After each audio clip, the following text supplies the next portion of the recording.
People say that he bought her career, and honestly, he kind of did.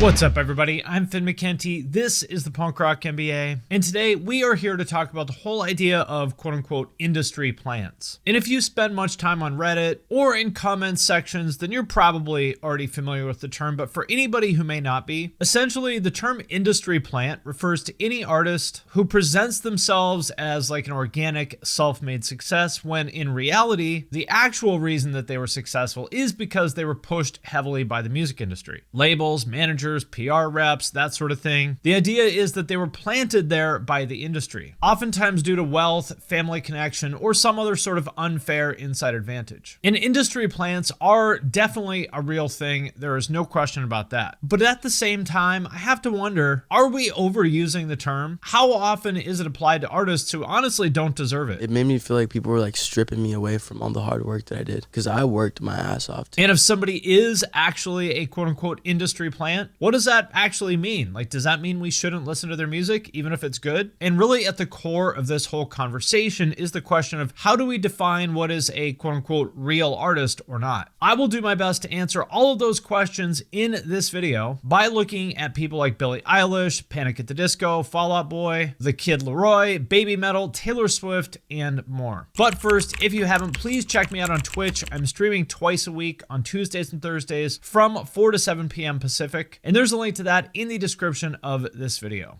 But first, I'd like to thank Trade Coffee for sponsoring this video. Trade Coffee sends you new coffees every month, and all of them are taste tested by their in-house coffee experts. I've been working with Trade Coffee for quite a while now because as somebody who supports small business, I love that they support so many independent companies. You just take their quiz to find out what kind of coffee is right for you. After I did it, their experts looked at my profile, ratings, and flavor preferences along with their algorithm and created this custom collection for my viewers. I stopped drinking caffeine a while ago, so these are all decaf, and I love that they have so many great options. And right now, Trade is offering new subscribers a total of $30 off your first order, plus free shipping when you go to drinktrade.com/rock or click the link in the description below. That's more than 40 cups of coffee for free. Get started by taking their quiz at drinktrade.com/rock and let Trade find you a coffee that you'll love. That's drinktrade.com/rock for $30 off. And let's start by talking about Billie Eilish, who really seems to be kind of the current poster child of the last few years for the idea of an industry plant. The story of her come up is that her and her brother Phineas, who is also her producer, grew up in LA sharing this small house in a kind of not great neighborhood with their parents who didn't have a ton of money but encouraged them to pursue music. We only have like a 2-bedroom house and there's 4 people in it. Instead of making me and Billy share a room growing up, our parents just sleep on a futon in the living room, which is really nice of them. Billy and Phineas made music together in their tiny home studio in the spare bedroom. Then in 2015, they made a song called Ocean Eyes, which they uploaded to SoundCloud. It went viral, she got signed. A couple years later, Bad Guy came out, and pretty much overnight, she was the biggest thing in the world. All because her and her brother made this song on SoundCloud, which they never intended to be heard by anybody other than a few friends that were in one of Billy's dance classes. So it's really this cool, perfect kind of Cinderella story. I'll sit here and she'll be like right there, and I'll just bring the microphone over to where she is, and she recorded, I think she recorded pretty much every vocal for the entire album sitting on my bed, like with her legs crossed. It's kind of insane. But people started to question that whole story when it came out that Billy and Phineas's parents were themselves actually in the LA entertainment industry. Their dad was in Iron Man. He was also in some shows like The West Wing and NYPD Blue. Their mom was in the comedy group called The Groundlings, where people like Adam Carolla came from. And she is also a musician who actually kind of sounds a lot like Billy. My heart is broken, but it's beating still. Her brother was also a fairly successful child actor. He was on Glee, among other things. And it turns out that actually they weren't necessarily the completely DIY duo that maybe a lot of people thought they were. They got a lot of help from Phineas's manager early on, who got them signed to this agency that kind of helped to develop them. They got connected with Chanel and a stylist who helped to create and curate Billy's image. Yes, they were working in this like bedroom studio in their parents' house, but at the same time, time, they also kind of had a whole team supporting them in the background. So on the one hand, yeah, maybe the story isn't exactly what a lot of people thought it was, but at the same time, is there anything wrong with that? I think even people who don't like her music would agree that her and Phineas are incredibly talented. I mean, listen to what they were doing when they were like teenagers. And even if they did have the support of their parents and some of those industry connections, that doesn't make their music any less good, right? I think the issue here really comes down to authenticity. I don't think most people necessarily have a problem with the idea that there's these two kids whose parents were sort of modestly successful actors, leveraging any of the industry connections that they may have had to get their kids signed and then developed into stars. I think what people don't like is to feel like they've been deceived. And to be clear, I don't think Billie Eilish herself has ever lied about any of that. She's done a lot of interviews where it seems like she pretty much just says what it was. But at the same time, I do think that a lot of people sort of get the feeling that her come up was represented as something different than what it really kind of actually was. And there's another conversation here about a word that I kind of hate, but actually really does apply here, which is privilege. Because as talented as Billie and Phineas clearly are, at the same time, their parents obviously did play a large role in their success. For one, they raised their kids in LA. They chose to homeschool Billie and Phineas so that they would have more time to pursue music. They got them into acting and dancing classes as soon as they could. And I'm sure that whatever industry connections they did have, they used those to benefit their kids. And so all of those resources and connections, those are things that most kids just don't have, right? So I think you have to say that Billie and Phineas are successful in part because they're parents. But again, my question is there actually anything wrong with that? Like, don't we want parents to nurture their kids' interests and talents? And if your parents do happen to have some type of industry connections, does that make your music any less valid? Probably not, but at the same time, anytime that an artist's origin story is kind of misrepresented, it leaves sort of a bad taste in your mouth that sort of makes you like their music less, right? And speaking of authenticity, a great example of how not to do it is the artist Gayle. You may know her song ABCDEFU that blew up on TikTok last year, based on what appeared to be a challenge from her fans asking her to write a song based on the alphabet. And I personally think that's a great song, but it turns out that the supposed fan who created that challenge wasn't actually a fan at all. It was an employee at her label, and that whole challenge thing, it was fake. But if we look at the comment, we'll see this account name. And if we go to this account name, we'll see it's private. But if we look her up on Google, we see her on LinkedIn. In fact, we see her as a digital marketing manager at Atlantic Records. And if we look up Gayle, we'll see that she's actually on Atlantic Records. And also, I want to say, I think Gayle was probably like 16 or 17 at the time. So I think we should go easy on her because this whole thing was the label's doing. So my point is not to come down on her personally, but just to say that this sort of thing is not a good look. Because now that we have a direct connection to artists because of social media, authenticity matters more than ever in music. I think everybody understands that labels have a job to do as far as marketing, but ultimately music is art. It's something that we do connect with emotionally. And so when you get the feeling that you maybe have been manipulated or tricked into having that emotional connection, it really damages your relationship with the artist and their music. Another older example of that in my opinion is a little bit weird is Fall Out Boy. To make a long story short, after they got some success in the underground scene with their first EP, Fall Out Boy's Evening with Your Girlfriend, they were approached by Island Records, which, as a lot of you probably know, is one of the big giant major labels. But because Island understood that Fall Out Boy came from the underground DIY, hardcore, and pop punk scene, and they wanted the band to keep their, I guess, indie credibility, they agreed that Fall Out Boy would release their first album on Fueled by Ramen, which at the time was a pretty small label, mostly known for being co-founded by the drummer of Less Than Jake. The plan was that Fall Out Boy would build their fan base in the indie underground pop punk scene. Then for their next album, they would quote unquote upstream them to Island where they would go mainstream, which as we all know is exactly what happened. And I am a fan of the band and I'm not trying to call them out here, but this is actually a pretty clear-cut example of a band being marketed as a scrappy underground band on an indie label, but actually behind the scenes, there's a major label calling all the shots. Now, does that mean that Fall Out Boy are industry plants? I guess that is for you to decide, but I will say that if that happened today and it was discovered, I think it would probably be the end of a band's career. Because these days, authenticity is everything. We demand that whatever origin story artists are telling us is true, and if it turns out that it's not, that can be the end.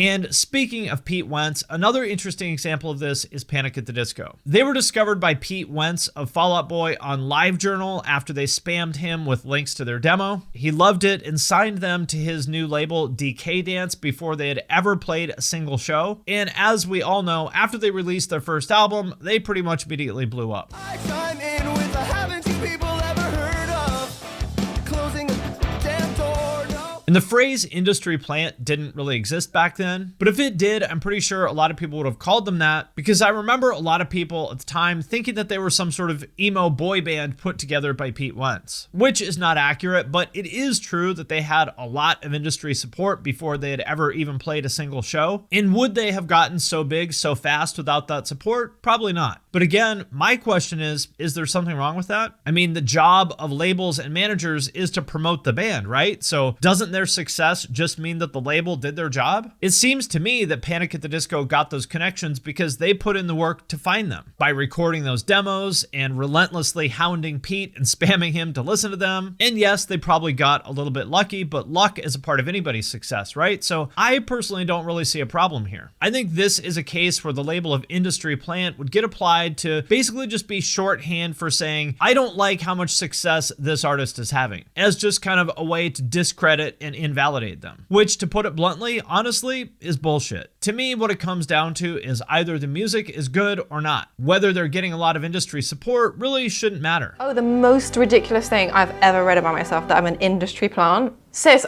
I'm 31. Like, whoever tried to plant me did not do a great job. Another interesting example is Olivia Rodrigo, who blew up in 2021 with her song Driver's License. I know we weren't perfect, but I've never.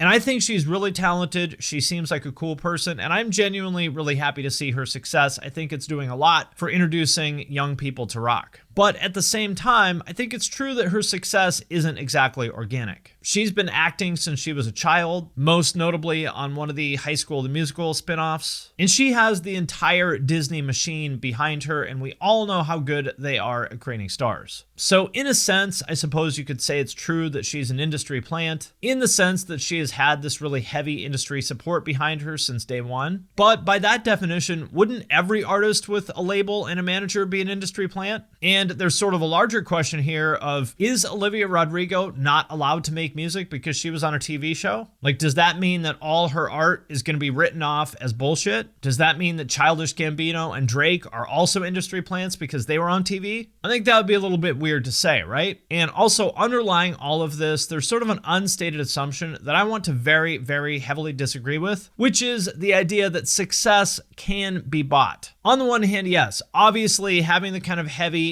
industry support that you saw behind Billie Eilish, Panic at the Disco, and Olivia Rodrigo had, obviously that helps. But you can have all the support in the world, and that is no guarantee that you're going to be successful. And if you don't believe me, go to the website of any one of the big major labels, and you'll see that there are tons and tons of artists on their roster that you have never heard of that are getting like 50 or 100,000 views on their videos, which for a major label artist, I would say is not great. Because the reality is that even with a major label or a big team behind them, most artists flop. Because think about it, if money and connections were enough to buy success, then every major label artist would be Drake and every rich kid would be a superstar, right? As maybe the ultimate proof point of what I'm talking about, look at all the Hollywood star types in the 2000s that kind of dabbled with music, like Paris Hilton, Lindsay Lohan, and Kim Kardashian. Even though the gods are crazy, even though the stars are blind. Despite the fact that all of them were super rich, super famous, super well connected, and clearly had major label teams pushing them as hard as possible, their careers in music never really took off for one simple reason. Their music was not good. And on top of that, they also didn't really seem particularly serious about improving their craft as musicians. This is something that they were just dabbling with, audiences could tell, and that was that. But it's not just pop. Another interesting example of that is a thrash metal band called Battlecross.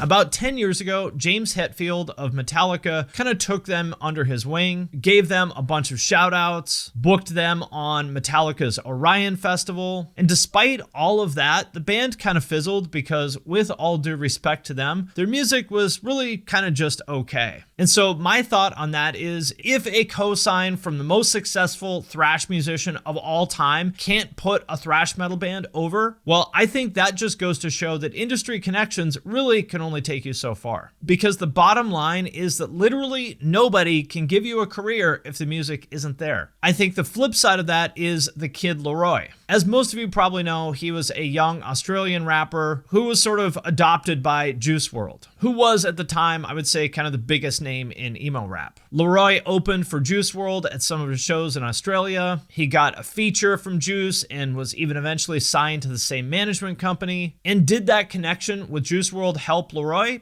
Absolutely. But ultimately, I think Laroi's success is due to the fact that his music is really fucking good, not because of his friendship with Juice WRLD. With that said, make no mistake, money and connections can absolutely give you a head start. Maybe the best example of that is Taylor Swift. Her father was not exactly rich, but definitely wealthy. He was a financial advisor at Merrill Lynch. And after seeing that a young Taylor was very serious about her music, when she was about 14, he moved the family to Nashville for the sake of furthering her career. And her parents kind of acted like her first managers, like helping her set up her MySpace, paying for her music lessons, driving her around, and so forth. But the biggest thing is that her father invested $300,000 in Big Machine Records, which is the label that put out Taylor's first 6 albums. And the deal was obviously very simple. He would give them financing, and in return for that, Taylor would be their next signing. People say that he bought her career, and honestly, in a way, not to take anything away from her, but he kind of did. Obviously, that deal worked out great for everyone. She went on to sell tens of millions of albums, one of the most successful artists of all time. But you do have to wonder, what if her father didn't have $300,000 to invest in her label? Would she have gotten signed without that investment? Or would she have just been one of the many talented musicians who kind of really never were able to get their career off the ground? Nobody knows the answer to those questions, but clearly, to give credit where it's due, she made the most of it. She is extremely talented. She has worked her ass off since she was a teenager. She's made a lot of very smart moves, and her success is no accident. So by no means am I trying to discredit her. With that said, when people call her an industry plant or they say that her dad bought her career, I do kind of understand on some level. Because, like, just to put it plainly, the idea that some kid got signed because their dad had hundreds of thousands of dollars to invest in a label kind of sucks. It is like the exact textbook definition of rich kid privilege. Full stop. So even though I do understand, at the same time, I do think it's a bit weird and unhealthy that there's this sort of unspoken purity test in music where if you didn't have some terrible traumatic childhood and grow up super poor, that somehow your art isn't valid. Like all the people on Reddit debating on whether Billie Eilish's parents had money or not, as though her credibility as an artist rests on the answer to that question. It's almost like the ultimate attack on an artist's credibility to accuse them of being a rich kid. But my question is, why? Unless their music is specifically about growing up in poverty or whatever, what's the relevance of their parents' income? To me, what it feels like is that there's a lot of people out there who are really looking for any reason to discredit any sort of new artist that's having some sort of success, and they'll accuse them of being a rich kid or apply the label of industry plant, whether that makes sense or not. And I think at the root of all of that is what one of my friends says: losers hate winners. Another thing I want to point out is that the industry plant label tends to get applied a lot more frequently to women. So for that reason, I actually made a conscious effort to include more men in this video because I don't want to be part of that. And what I find interesting is that at the same time, on the other hand, there are also artists who unquestionably are industry plants, but for whatever reason, a lot of those same people who would be so quick to call Billie Eilish an industry plant kind of ignore it. The biggest example of that to me is Babymetal. If you're not familiar with them, they're a Japanese band that calls themselves kawaii metal, meaning cute metal. And they were created by an artist management company called Amuse as essentially the metal version of what they call in Japan an idol group. Idol is the Japanese term for essentially manufactured pop stars like Hannah Montana, NSYNC, or Backstreet Boys. This is just like textbook industry plant stuff. The girls in the band weren't metal fans at all. They didn't know or care about metal. They were actually aspiring idol performers who auditioned for the job in Babymetal the same as they would audition for a Macy's commercial or any other job. And I'm not saying there's anything wrong with that, and I actually think Babymetal's music is pretty good. I'm just saying that those are the facts. This is all common knowledge that nobody denies. You can go look it up. None of the three members knew what metal music was before the inception of the band. Yui Metal had said that you were scared of heavy metal before you were introduced to it.